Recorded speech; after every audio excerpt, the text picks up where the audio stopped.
اپنی اولاد کو کیا یہ تربیت آپ دیتے ہیں؟ کیا یہ حق ہے آپ کو پورا کہ اپنی اولاد کو اس طریقے کی تربیت دیں؟ اولاد بیٹا ہے تب بھی اچھی تربیت، اور بیٹی ہے تب بھی اس کی اچھی تربیت ہونی چاہیے۔ میرے بھائیوں، یہ معیار ہونا چاہیے۔ آج کیا دوسروں کے ساتھ جا رہے ہیں، دوسروں کے ساتھ بھاگ رہی ہیں، دوسروں کے ساتھ، اور جائیے مہاراشٹر کا ریکارڈ دیکھیے، 3 لاکھ لڑکیوں کی اپلیکیشنیں کورٹ میں پہنچی ہوئی ہیں، 17-16 سال کی لڑکیوں کی۔ ابھی میرے بالغ ہونے میں 1-2 سال باقی ہے، جب میں بالغ ہو جاؤں میں اپنی مرضی سے فلاں ابن فلاں کے ساتھ شادی کروں گی غیر مسلم لڑکے سے۔ میرا باپ اور میرا بھائی انٹرفیئر کرے تو اس کو کوئی انٹرفیئر کا حق نہیں ہوگا، کیونکہ ابھی میری عمر 17 ہے۔ جب میں 18 سال کی ہو جاؤں گی تو میں اپنی مرضی سے خود شادی کروں گی اس غیر مسلم لڑکے کے ساتھ۔ یہ 3 لاکھ مسلم لڑکیوں کی اپلیکیشنیں صرف مہاراشٹر کے اندر موجود ہیں، غیر مسلم لڑکوں کے ساتھ، غیر مسلموں کے ساتھ شادی کرتے ہیں۔ کہاں ہیں ہم اور آپ؟ جانتے ہو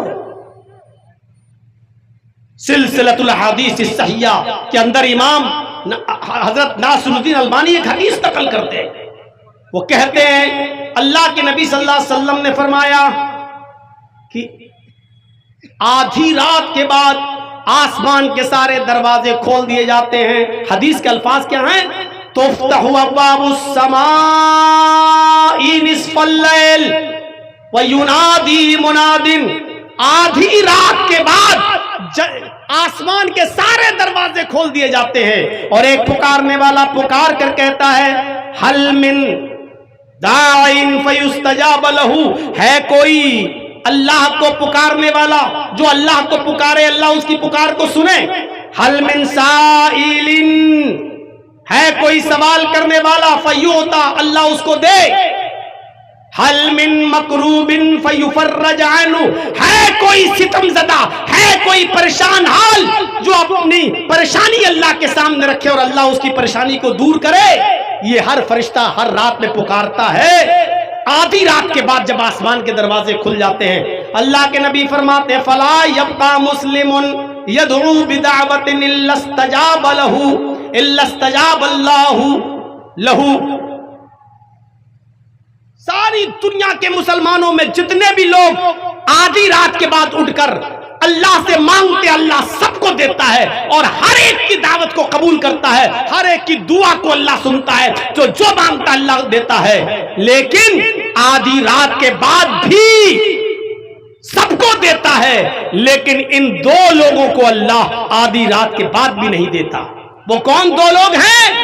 فرمایا الا زانیۃ تسعی بفرجها، ایک اس عورت کو اللہ کچھ نہیں دیتا اس رات میں، چاہے پوری رات تہجد پڑھے، لیکن اللہ اس عورت کو بھی نہیں دے گا۔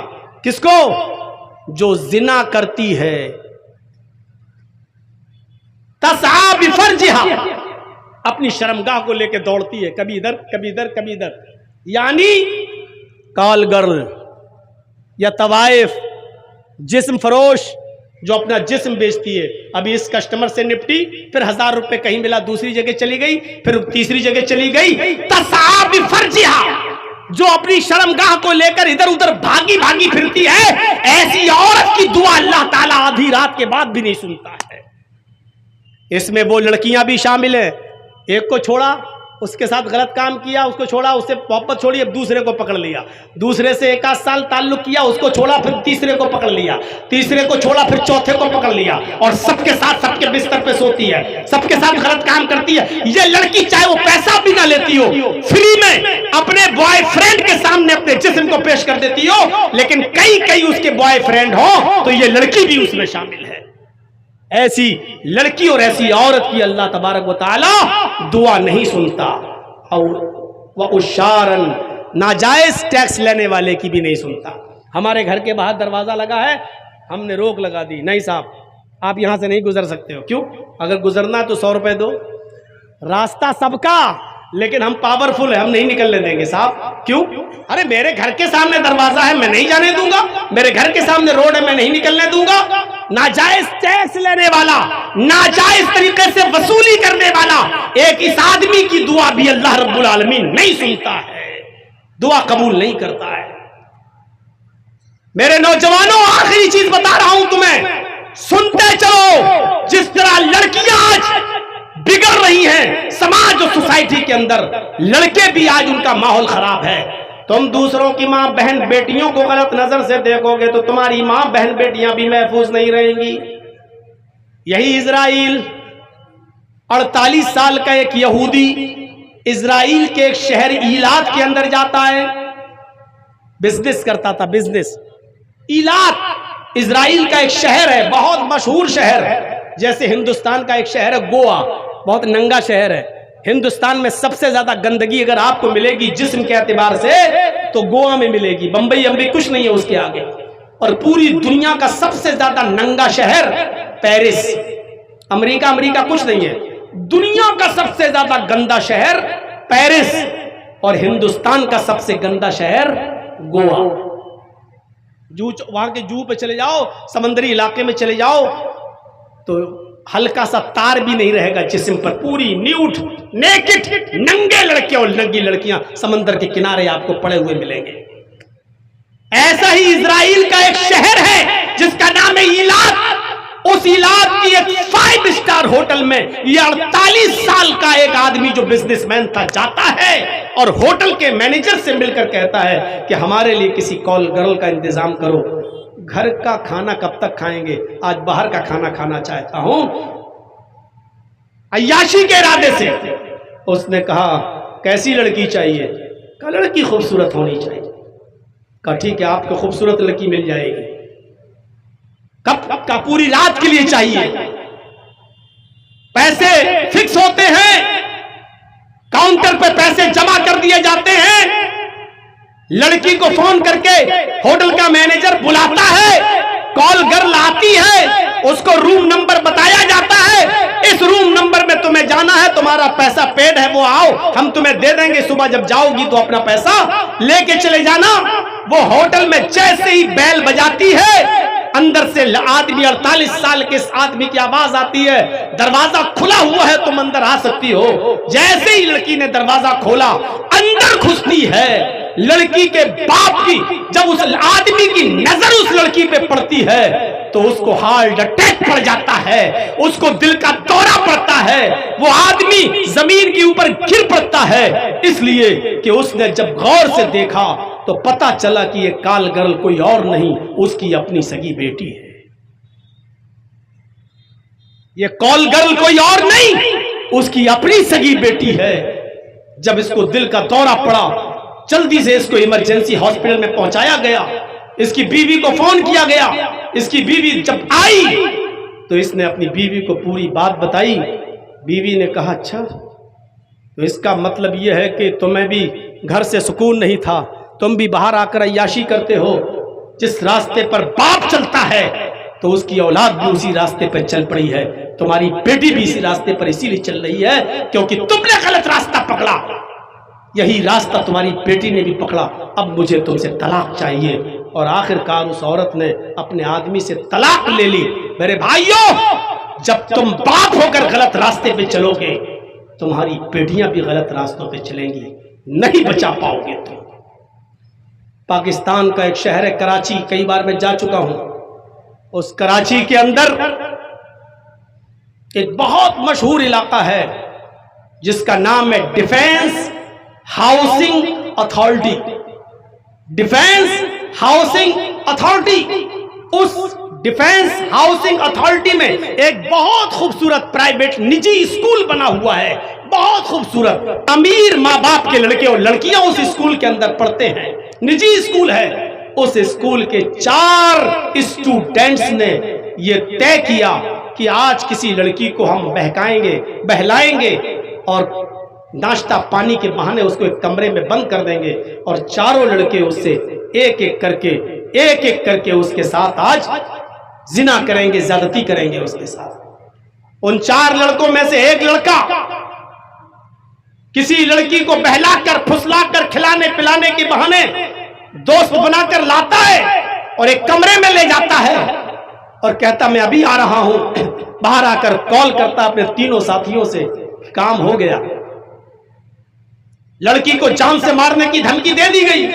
لڑکی ڈر گئی لیکن وہ غلط کام کرنے پر تیار ہے. کہہ رہی ہے میری جان مت لو, پہلے میں جا رہا ہوں.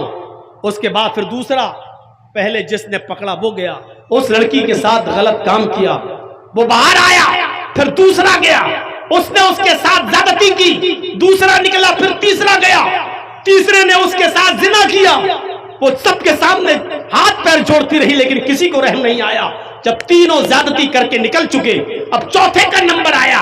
کہا کہ دیکھ ہاتھ پیر تو بہت جوڑ رہی ہے لیکن رحم مت کرنا, بہت خوبصورت ہے, پورا مزہ آئے گا تجھے, جاؤ. یہ چوتھا دروازہ کھولتا ہے, اس لڑکی کے پاس جاتا ہے. جیسے اس کمرے میں گھستا ہے, لڑکے کی نظر اس لڑکی پر پڑتی ہے.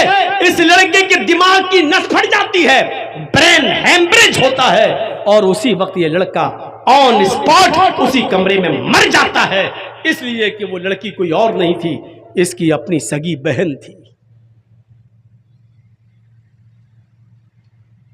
جب بھائی کسی غلط کام میں پڑ جائے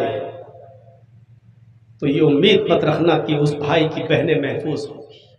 الذین اذا اصابتہم مصیبہ, جن لوگوں کو جب کوئی مصیبت پہنچے, مصیبت کوئی بھی مصیبت ہو سکتی ہے, کوئی بھی غم آ سکتا ہے. اللہ تعالیٰ کیا کہہ رہا ہے, میرے بندو جب تمہیں کوئی مصیبت پہنچے, جب تمہیں کوئی مصیبت تمہیں گھیر لے, قالو, تو میرے بندے اس مصیبت سے گھبراتے نہیں ہیں, آپے سے باہر نہیں ہوتے, اپنا آپا نہیں کھو دیتے ہیں, بلکہ کیا کرتے ہیں.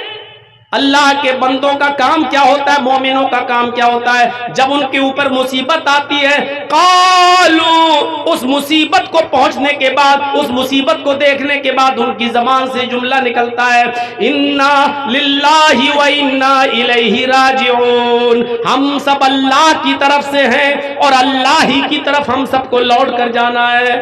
ہم سب اللہ ہی کی طرف سے ہیں اور اللہ کی طرف لوٹ کر جانا ہے. بڑی بدقسمتی یہ ہے ہماری اور جہالت یہ ہے ہماری کہ ہم یہ سمجھتے ہیں کہ یہ کوئی مر جائے تو مرنے کی خبر سنو تب یہ دعا پڑھو, انا للہ و انا الیہ راجعون. یہ ہماری جہالت ہے.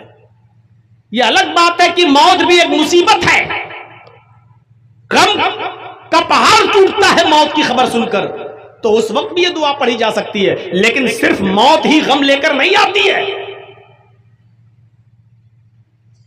موت ہی غم لے کر نہیں آتی. خوف کا ماحول پیدا ہو جائے یہ بھی غم ہے. انا للہ و انا الیہ راجعون. کوئی بہت بڑی پریشانی آ جائے, انا للہ و انا الیہ راجعون. رات میں کوئی اہم کام کر رہے ہو, اچانک لائٹ چلی جائے, یہ بھی ایک مصیبت ہے. انا للہ و انا الیہ راجعون. 1 لاکھ روپے کا موبائل خریدا, صاحب ایپل کا فون ہے, آئی فون ہے, ابھی 2 ہی دن ہوئے, کھو گیا, چوری ہو گیا, کہاں چلا گیا, پتا چلا موبائل غائب, کوئی چیز کھو گئی. انا للہ و انا الیہ راجعون. یہ سب دعا پڑھی جاتی ہے اور پڑھنا چاہیے. الذین اذا اصابتہم مصیبہ, جب مسلمانوں کو کوئی تکلیف پہنچتی ہے, کوئی مصیبت ان کے پاس آتی ہے تو یہ گھبراتے نہیں ہیں, اس مصیبت کو موسٹ ویلکم کہتے ہیں, اس مصیبت کا سواگت کرتے ہیں اور کہتے ہیں انا للہ و انا الیہ راجعون. اللہ تو کہہ رہا ہے کہ مسلمان تو وہ ہے کہ مصیبت سے گھبراتا نہیں ہے, بلکہ مصیبت کے موقع پر وہ اللہ پر توکل کرتا ہے. اللہ کے نبی جناب محمد رسول اللہ غار ثور میں ہیں, ابو بکر کہہ رہے ہیں کہ کافر ہمارے پہاڑی تک آ گئے, اللہ کے رسول اگر ایسے جھانک کر دیکھیں گے تو ہم پکڑ لیے جائیں گے. اللہ کے نبی گھبرائے نہیں. کتنی بڑی مصیبت جو محمد کو زندہ پکڑ کے لائے گا اس کو 100 اونٹ انعام دیے جائیں گے. 100 اونٹ کے لالچ میں لوگ پیچھا کر رہے ہیں محمد رسول اللہ کو پکڑنے کا. آپ جس غار میں چھپے ہیں اس غار تک پکڑنے والے کافر آ چکے ہیں. اگر جھانک کے نیچے دیکھ لیں تو اللہ کے نبی کی اس کا سر دکھائی دے جائے, لیکن اللہ نے ان کی آنکھوں پہ پردہ ڈال دیا, وہ اللہ کے نبی کو دیکھ نہیں سکے. اتنی بڑی مصیبت نبی کے اوپر, لیکن اللہ کے ابو بکر کہہ رہے ہیں اللہ کے نبی وہ ہمارے سر پر, اللہ کے نبی کیا کہہ رہے ہیں؟ لا تحزن ان اللہ معنا، اے ابو بکر گھبراؤ نہیں، اللہ ہمارے ساتھ ہے۔ اے ابو بکر گھبراؤ نہیں، اللہ ہمارے ساتھ ہے۔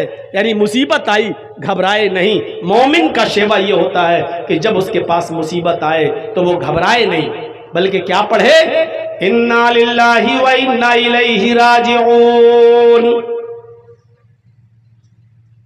اب ایک واقعہ سناتا ہوں بخاری سے، دلچسپ۔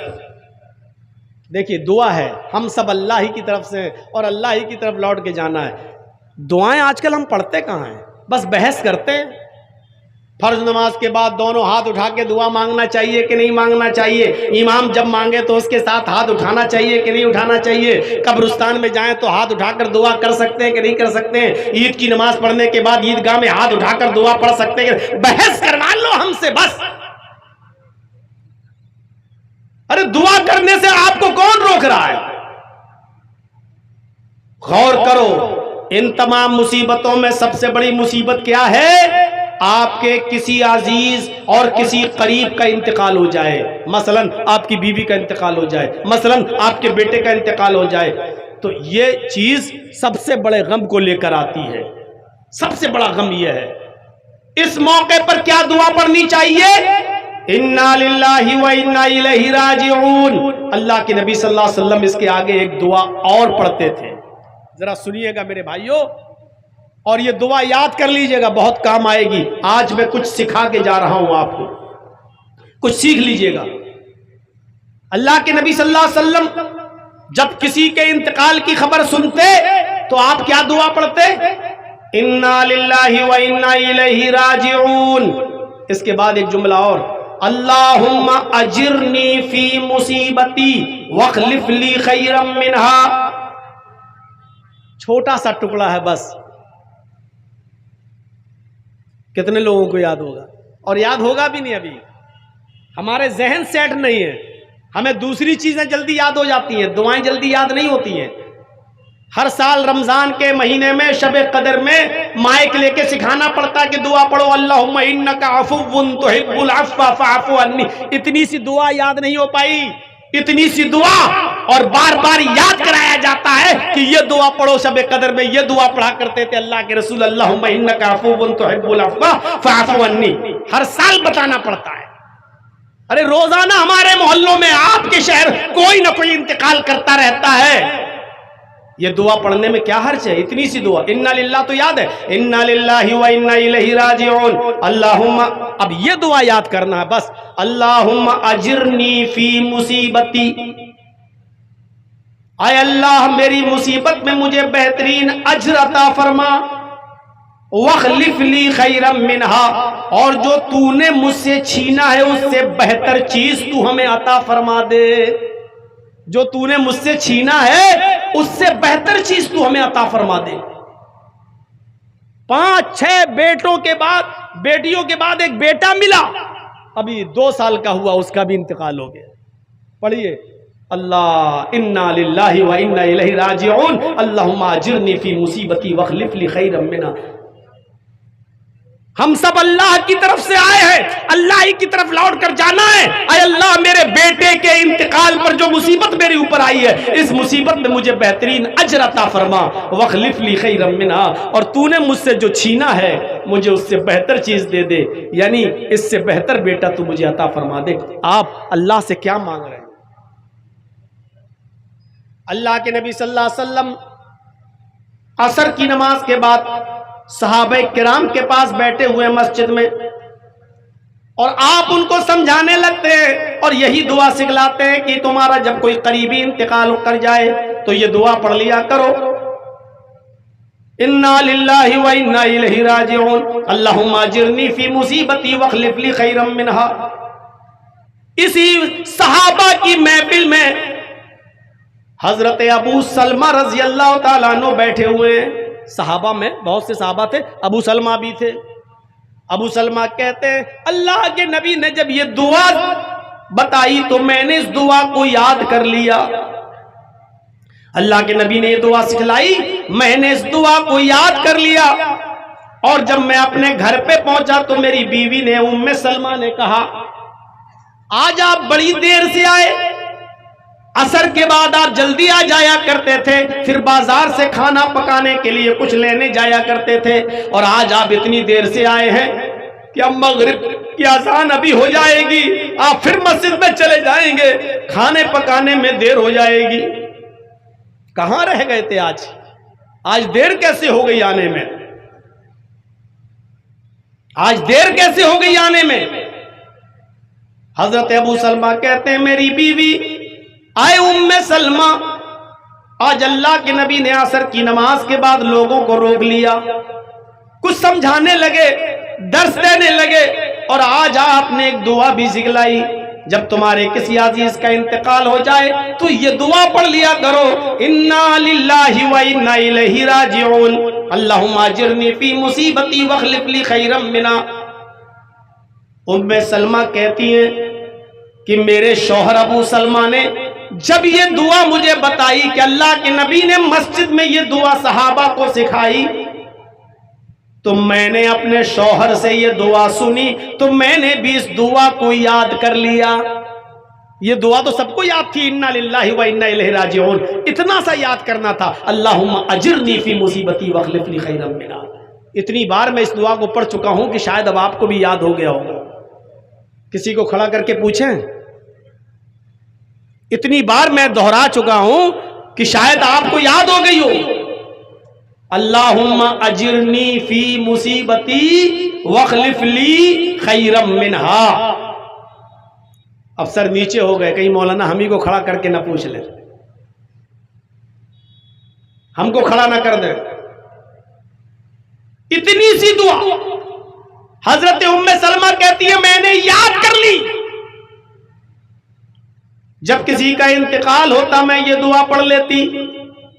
6 مہینے گزر گئے، 8 مہینے گزر گئے، 1 سال گزر گیا، میرے شوہر کپڑے کا بزنس کرتے تھے، کپڑا دوسرے شہر میں لے جایا کرتے تھے، بیچتے تھے، اور وہاں سے کچھ چیزیں خرید کے لاتے تھے، اپنے شہر میں بیچا کرتے تھے۔ میرے شوہر بزنس کرتے تھے دوسرے شہر میں جا کر۔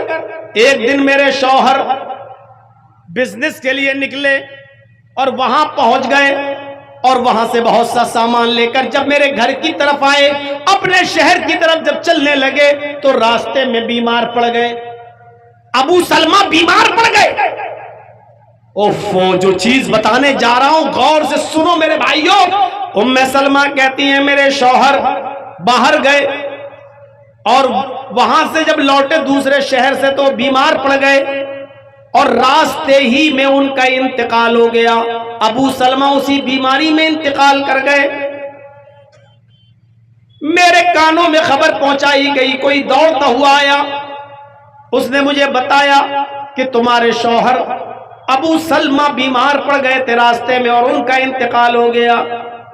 میں نے اپنے شوہر کے انتقال کی جب خبر سنی تو میں نے یہی دعا پڑھ لی جو مجھے یاد تھی، انا للہ و انا الیہ راجعون۔ یہی دعا میں نے پڑھ لی، انا للہ و انا الیہ راجعون، اللہم اجرنی فی مصیبتی واخلف لی خیرا منہا۔ پھر مٹی میرے گھر لائی گئی، غسل دیا گیا، کفنایا گیا، اور ابو سلمہ کو دفن کر دیا گیا۔ میں عدت میں بیٹھ گئی، عدت کرنے لگی، اور جب بھی مجھے میرے شوہر کی یاد آتی تو میں پھر یہ دعا پڑھ لیتی۔ شوہر کی یاد آتی، یہ ایک غم تھا، تو میں یہ دعا پڑھ لیتی، یہی انا للہ و انا الیہ راجعون، اللہم اجرنی فی مصیبتی واخلف لی خیرا منہا۔ ام سلمہ کہتی ہیں کہ 2-3 مہینے گزر گئے، میں عدت میں تھی، ایک دن مجھے شوہر کی یاد آئی تو میں یہ دعا پڑھنے لگی۔ جب میں دعا پڑھنے لگی تو میں اس کے ترجمے پر غور کرنے لگی، اس کی میننگ پر، مفہوم پر غور کرنے لگی۔ میں سوچنے لگی ایسا کیسے ہو سکتا ہے؟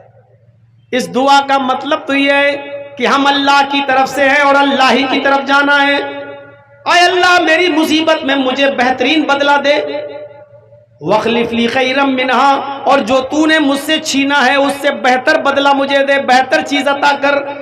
سلمہ کہتی ہے میں بار بار یہ دعا پڑھتی ہوں کہ اللہ مجھے اس سے بہتر چیز دے جو تو نے مجھ سے چھینی ہے۔ بھلا میرے شوہر سے بہتر کون ہو سکتا ہے؟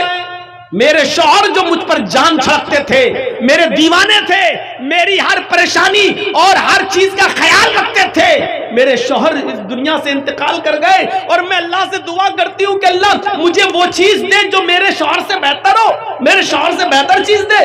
کیسے ہو سکتا ہے؟ بھلا اس دنیا میں میرے شوہر سے اچھا بھی کوئی ہوگا؟ ایسا کیسے ہو سکتا ہے؟ سلمہ کہتی ہیں میں دعا کو دعا کی طرح پڑھتی رہی اور یہ سوچتی رہی کہ ایسا کیسے ہو سکتا ہے؟ بھلا ابو سلمہ سے بھی زیادہ کوئی محبت کرنے والا، ابو سلمہ سے بھی زیادہ کوئی پیار کرنے والا مجھے ملے گا کیا؟ ان سے بھی کوئی اچھا اس دنیا میں ہوگا؟ سلمہ کہتی ہیں کہ جب میری عدت پوری ہو گئی، 4 مہینے 10 دن، جب میری عدت پوری ہو گئی تو ایک دن میں بکری کے چمڑے کو، بکری کے کھال کو دباغت دے رہی تھی۔ عرب کے اندر یہ کھالے والے بیچی نہیں جاتی تھی، بکری ذبح کی، کھال نکالی، اس کو دباغت دی، اس کو گرم پانی میں ببول ابول ڈال کر اس کو گرم کر کے اس کو صاف کیا، یا تو مشکیزہ بنا لیا جاتا تھا جو پانی کے بھرنے میں کام آتا ہے، یا ڈھول بنا لیا جاتا تھا، یا جائے نماز وغیرہ بنا لی جاتی تھی، اس کو گھر میں استعمال میں لایا جاتا تھا۔ سلمہ کہتی ہے کہ میں بکری کے کھل کے چمڑے کو دباغت دے رہی تھی، اچانک میرے دروازے پہ دستک ہوئی، میری عدت ختم ہو گئی، اچانک میرے دروازے پر دستک ہوئی، میں نے جلدی سے ہاتھ دھوئے اور دروازے کی طرف میں آگے بڑھی، میں جلدی سے دروازے کی طرف آگے بڑھی، جیسے ہی میں نے دروازہ کھولا تو کیا دیکھتی ہوں کہ میرے سامنے جناب محمد رسول اللہ صلی اللہ علیہ وسلم کھڑے ہیں، میرے سامنے محمد رسول اللہ صلی اللہ علیہ وسلم کھڑے ہیں۔ آپ نے مجھے دیکھا، کہا السلام علیکم، میں نے بھی نبی اکرم کے سلام کا جواب دیا، وعلیکم السلام ورحمت اللہ وبرکاتہ، میں نے بھی نبی کے سلام کا جواب دیا، اور پھر آپ کو گھر میں اندر آنے کی اجازت دی کہ اندر آئیے۔ اے اللہ کے نبی آپ اندر تشریف لائیے۔ اللہ کے نبی جب گھر کے اندر تشریف لائے تو کھجور کے پتوں کی بنی ہوئی چٹائی بچھی ہوئی تھی، اسی چٹائی کے اوپر اللہ کے نبی بیٹھ گئے۔ کتنی بے عزتی ہوتی ہے، عورتیں کہتی ہیں لو صاحب اتنا اچھا گھر بنا لیا، ایک صوفہ نہیں ڈال سکتے ہو؟ باہر کے مہمان آتے ہیں بیچارے، ان کو ٹوٹی پھوٹی کرسیوں پہ بٹھانا پڑتا ہے۔ اللہ کے نبی کھجور کے پتوں کی بنی ہوئی چٹائی کے اوپر بیٹھ گئے۔ حضرت سلمہ کہتی ہیں میرے پاس تکیہ تھا، تکیہ چمڑے کا تکیہ، اس میں کھجور کی چھال بھری ہوئی تھی، میں نے وہ تکیہ چمڑے کا جس میں کھجور کے پتے یا اس کی چھال بھری ہوئی تھی میں نے دے دیا، آپ اس پر ٹیک لگا لیجئے۔ اللہ کے نبی اس تکیے پر ٹیک لگا کر بیٹھ گئے۔ میں نے پوچھا اللہ کے نبی میرے اس غریب خانے پر آنے کا مقصد کیا ہے؟ آپ ہمارے گھر پہ اچانک تشریف لائے، آنے کا مقصد کیا ہے؟ اللہ کے نبی فرماتے ہیں سلمہ تمہارے شوہر ابو سلمہ کا انتقال ہو چکا ہے، تم عدت میں تھی اس لیے میں نہیں آیا ملنے، اب تمہاری عدت بھی پوری ہو گئی، اب میں تم سے ملنے کے لیے آیا ہوں۔ اے سلمہ میں تمہارے ساتھ نکاح کرنے کا ارادہ رکھتا ہوں، میں تم سے شادی کرنا چاہتا ہوں، میں تم سے نکاح کرنا چاہتا ہوں۔ اے سلمہ تمہیں اچھی طرح معلوم ہے کہ اس وقت عرب کا مزاج کیا ہے، جس عورت کا شوہر مر جاتا ہے اس عورت کو کتنی تکلیفیں اٹھانا پڑتی ہیں، لوگ اس عورت کو منحوس سمجھتے ہیں کہ دیکھو اپنی زندگی میں اپنا آدمی کھا گئی، اس کی شادی نہیں ہوتی ہے، کوئی نکاح نہیں کرتا اس ڈر سے کہ ایک کو تو شادی کر کے کھا گئی، دوسرا جو اس سے شادی کرے گا وہ بھی مر جائے گا۔ جس کا شوہر مر جاتا تھا